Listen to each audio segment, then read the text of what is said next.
Over the years, marketers have been analyzing the different generations, baby boomers, Gen X, millennials, and recently we have seen there's a red thread among all of them: speed.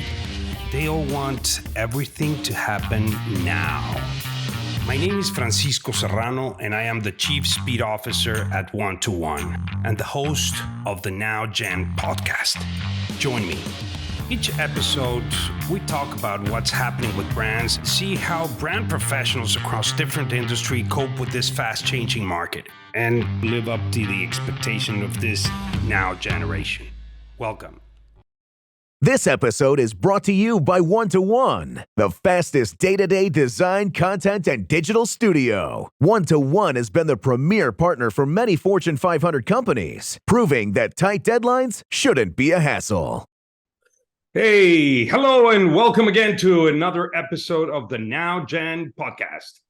As you've seen, some episodes I've been talking about what's the digital experience of consumers when they approach and buy products or services.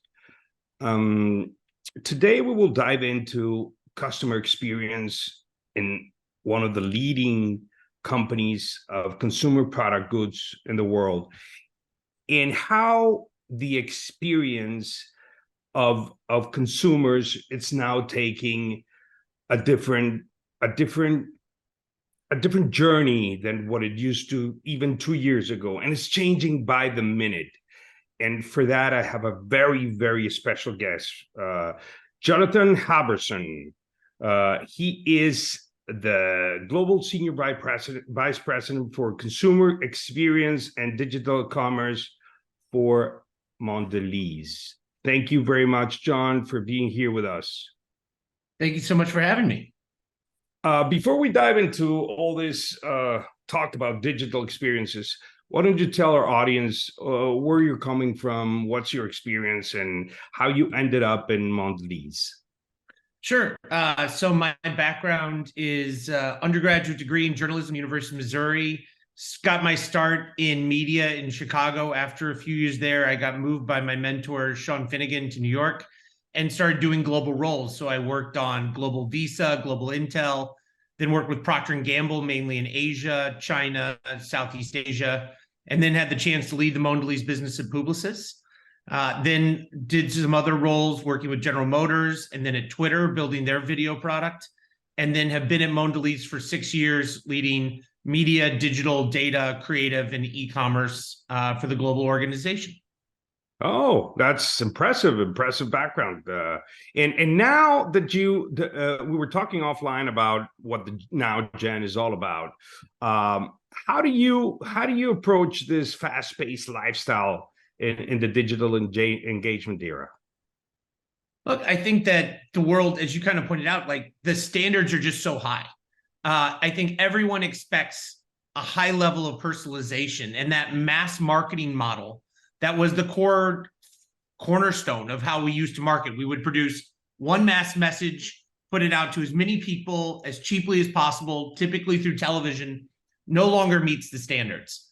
And ultimately, what consumers are expecting is that personalized comms. And so we try and meet that need through data targeting, through ultimately more data-driven media buying, using things like dynamic creative optimization to personalize assets to the individual user. And I think that's what it really starts from. And the key thing being is, how do you make sure that you're matching not to who that person is from a demographic standpoint, but really from what their empathy patterns are and who they really are as a person. But talking about the experience now, how does one get an experience buying a Cadbury chocolate in the e-com life? Please. Yeah, I mean, look, I think that there's a few ways. The first part of that experience is it seamless?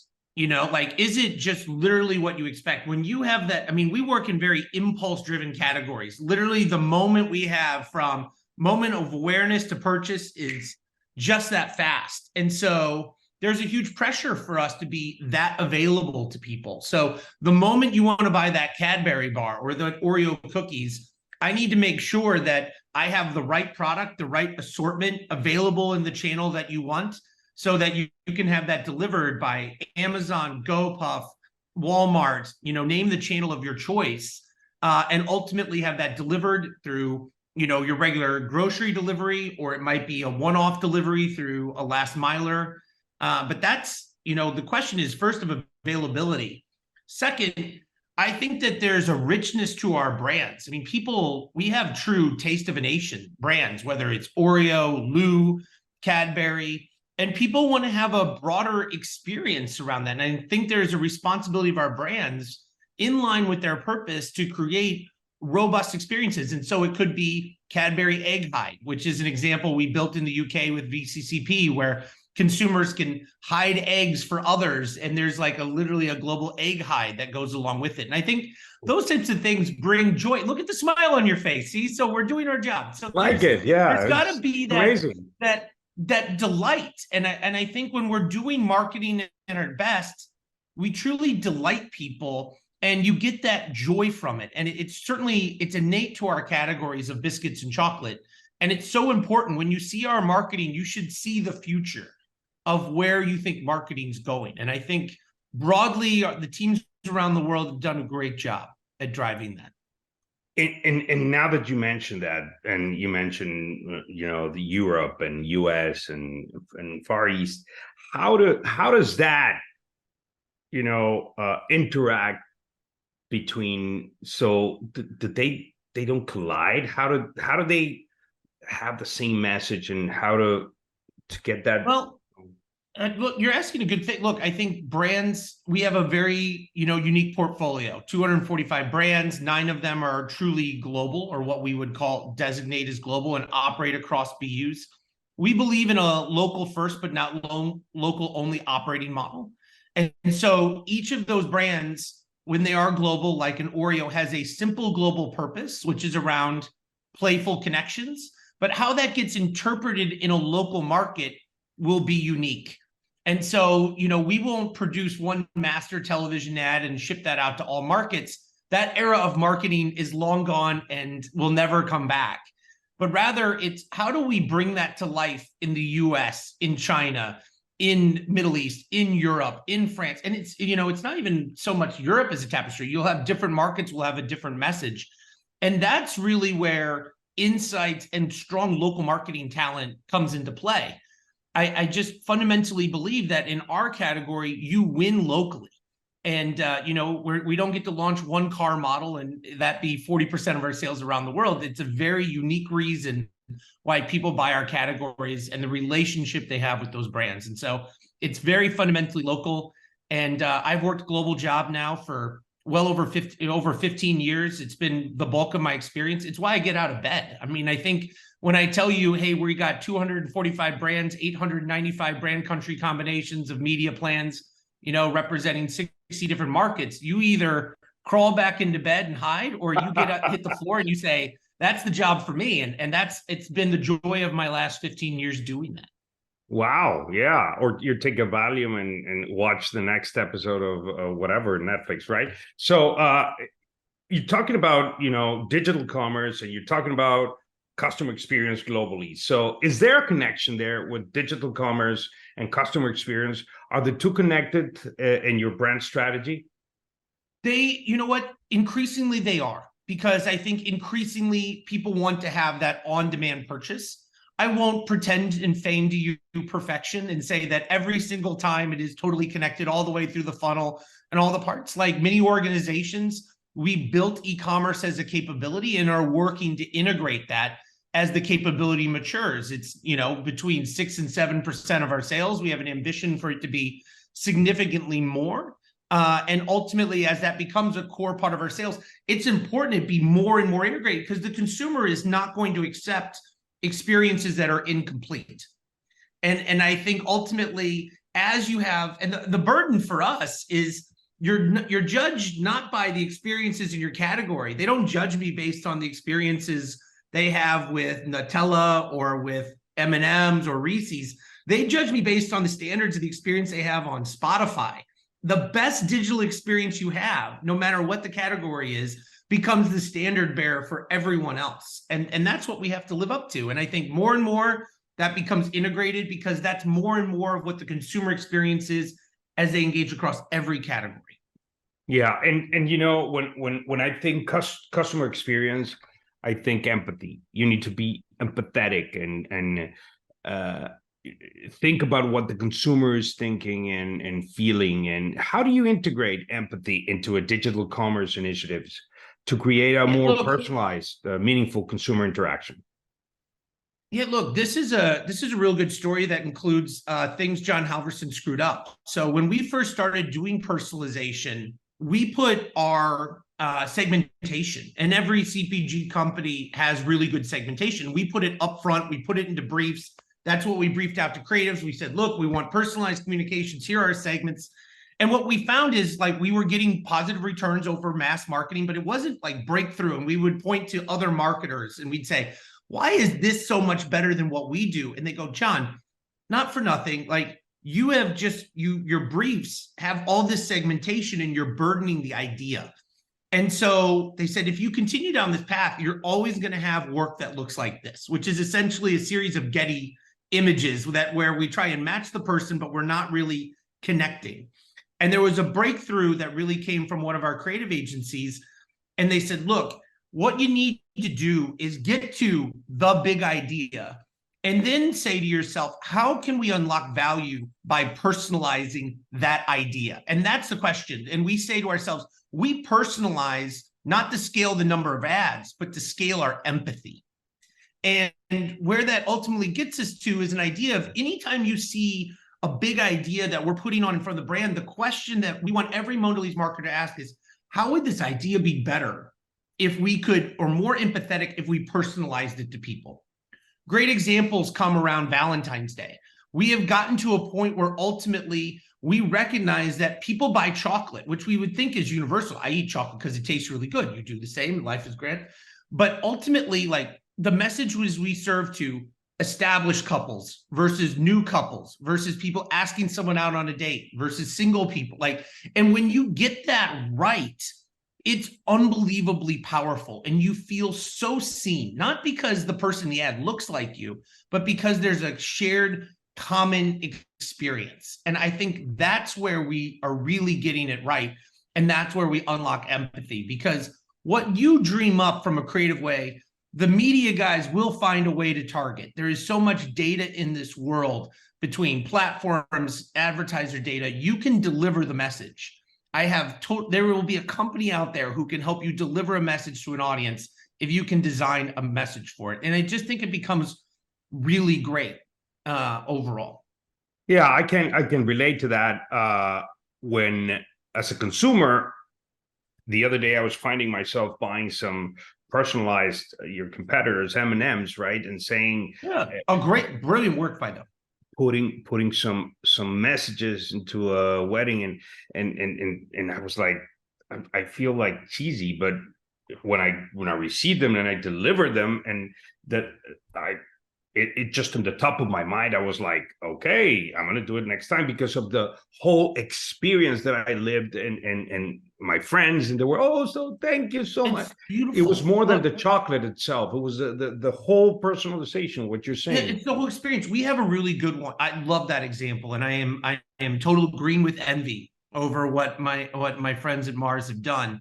I would say, in the business they built, which is just great. We have some exciting work coming out of India, where what we have done is we have a very powerful insight, which is everyone in the world has a birthday, and there's one song for everyone. And that doesn't seem to make sense. And so the team in India have partnered to create a Gen AI tool where you upload information about your friend, and it will create a custom birthday song for you. No. And they're amazing. Like, you have to check it. I think unfortunately we have to geofence it to India, but it's amazing. And the team has produced one for me for my birthday, which was just a few weeks earlier.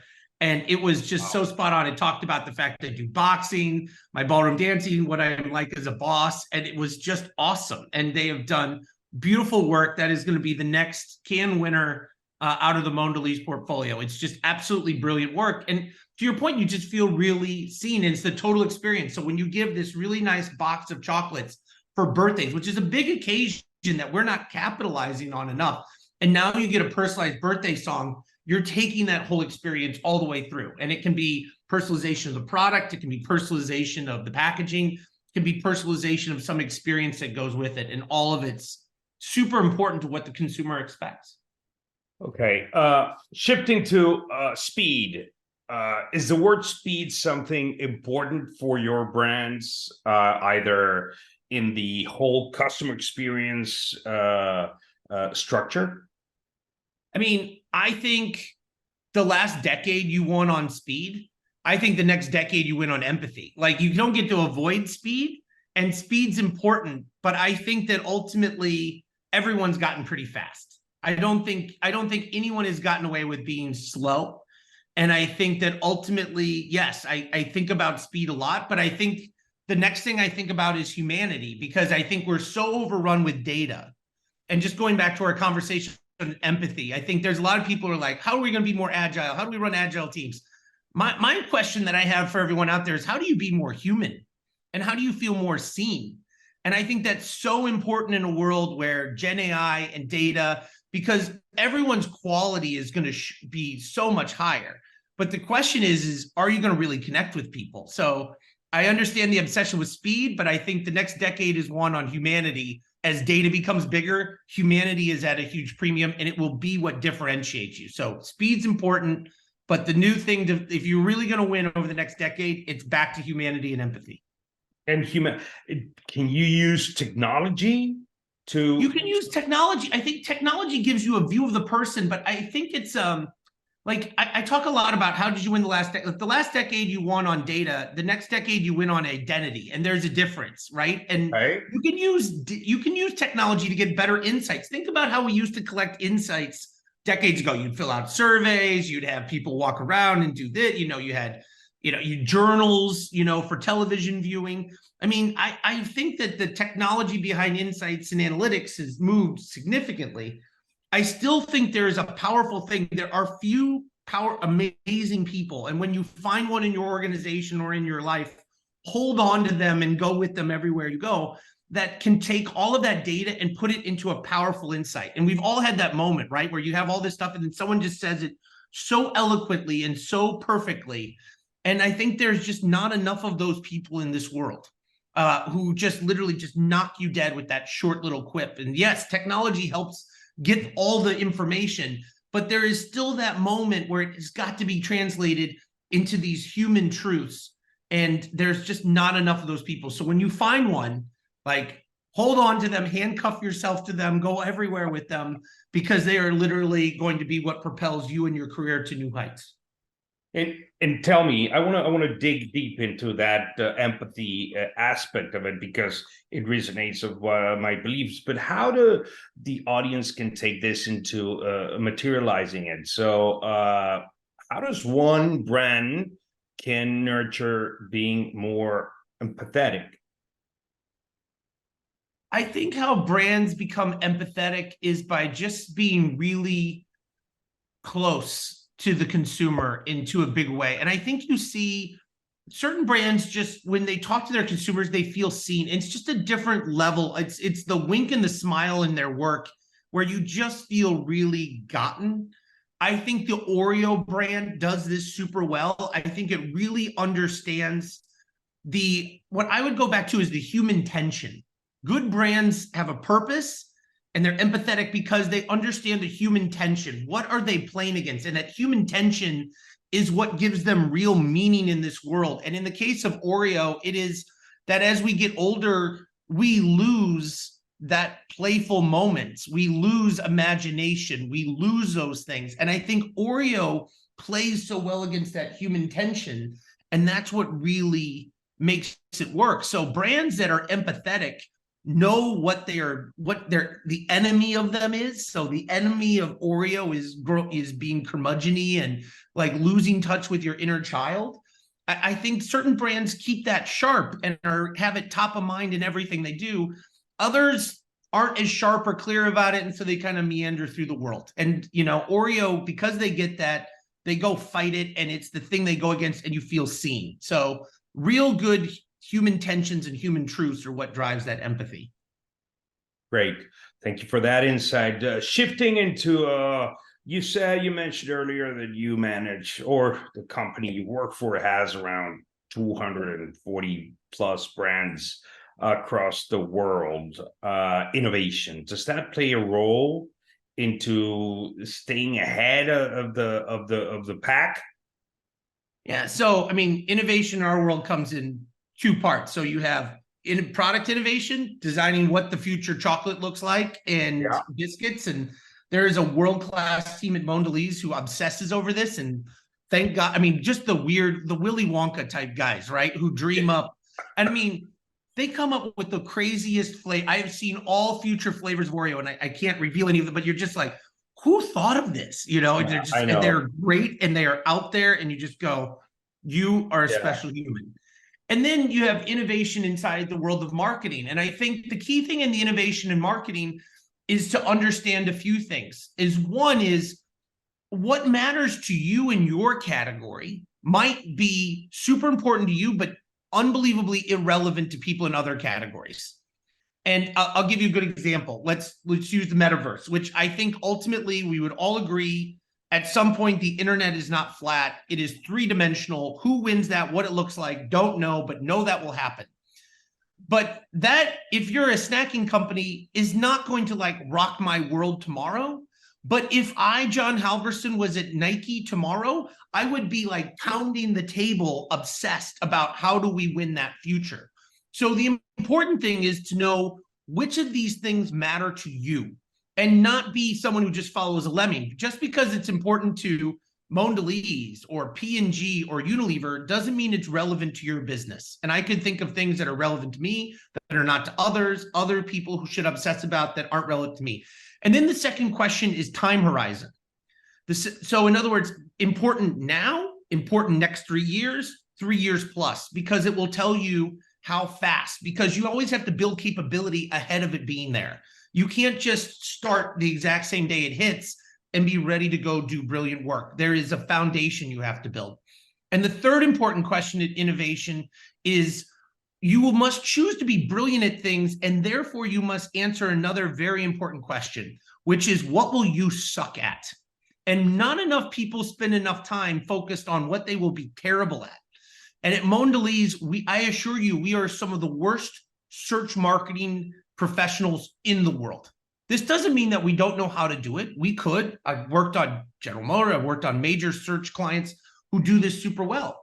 And we care about it in the context of e-commerce. But if you go into Google or Bing, your search engine of your choice, you're not going to see us be all that prevalent in paid search.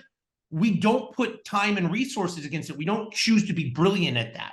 And you have to distort. You have to make distinct choices. So if I choose to be really focused on Gen AI, then I cannot be equally great at these other things. And you have to be really intentional about it and make sure there's synergies across, i.e., it doesn't make sense to be focused on, you know, this part of digital and that part if they're on total opposite ends of the spectrum. Ideally, they're complementary competencies that take you to another level. And I think those are the questions. It's really, hey, what matters to you? On what time horizon?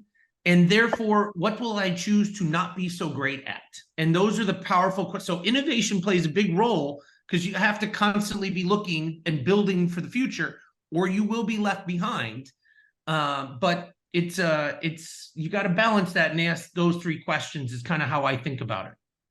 Yeah, thank you for sharing. Impressive how when you were talking about it, it triggered in my mind a conversation I was having the other day with some colleagues, and at a there's an anecdote of Walmart saying that in order to be good at something, you need to be bad at something. 100%. And there was this experience about, you know, people at Walmart that the wife of one of the leading managers was walking and shopping at Walmart, and she was upset because there was nobody there in the 3 aisles that was to serve her, to help her find the right stuff. And she came up to her husband and she was complaining, like how wives do, and all this, so whatever. And he brought it to to the management and said, hey, it's unbelievable that we have here the store, and we came, and so we want to be the lowest price or the best at service. If you want, I can hire 4 more people, and then we're not going to be the cheapest. What do you want me to do? I think that's like, it's a really good point. Like, strategy is so important. Look, Walmart, to your point, low margin, high turnover, makes a lot of money. Louis Vuitton, low turnover, very high margin. And the key thing is there's a key strategy there. It's when you're in the middle, you're roadkill. And that's the whole point. You can't try and be both. And so what are the intentional choices? And it's important to declare and align them and talk about them. I spend a lot of time talking to my team about what we will be bad at, like what we will not do. Yeah. Because that's where you're going to save the time and capacity. Everyone talks about what they're going to do. I spend a lot of time like, we will not do this. We will be terrible at this, and it will be okay. And we align on it and say, and look, when you do things in space and it's not good, I'm not allowed to yell because we aligned. We're going to be terrible at this. Exactly. Yeah.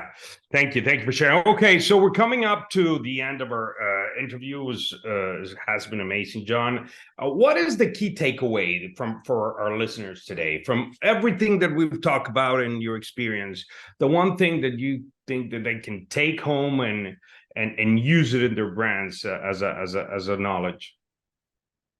I really think as you take it away, I think it's really just that consumer obsession and really understanding them, not as a demographic. I think, again, that's how you won the last decade, but like really, who are they as a person? What is the motivation? What are the triggers behind them? And can you build a strategy to serve them and serve a specific pain point and need that you have? And so, but I just find the closer you get to it, and then along the way, you'll make mistakes, you'll make pivots. I shared mine, but just really be that close to the consumer and be willing to focus and serve them and adjust as needed. And when you fail, call it a failure and learn and move on. Great. In the end is nurture that relationship, be human, like you were saying, focus on the human being across the other side of whatever, in the internet or the aisle or the register if you're buying it in brick and mortar. So you're one of those eloquent people I need to handcuff and take you with me everywhere, because that was much more well said than what I did. So see, we need to travel together more. Let's do it. But I will eat all the chocolate, and that's fine. I'll eat the Oreos. You can have the chocolate. There you go. Excellent, John. Where can people reach out to you?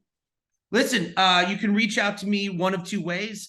First, you can always easily find me on LinkedIn. So easy to find me there. Not always the best for messages. My email address my corporate email address is my first name, period, my last name @mdlz.com. Drop me a note, reference that you saw me here on the podcast, and I'll make sure to try and get back to you. So thank you again so much for having me, and hope to hear from you guys, and love the feedback, what you liked, what was helpful, and where I can be better. Thank you. Thank you very much, John. Again, I appreciate your time. To everyone, we've been talking to Jonathan Halvorson, the Global Senior Vice President, Consumer Experience and Digital E-commerce at Mondelēz. John, thank you so much. And for all of you out there still wondering how to get to the now generation and get that instant gratification, satisfaction guarantee, and live what the experiences of the leading brands like John's are doing to it, please do not miss the next episode. Thank you so much for being here today.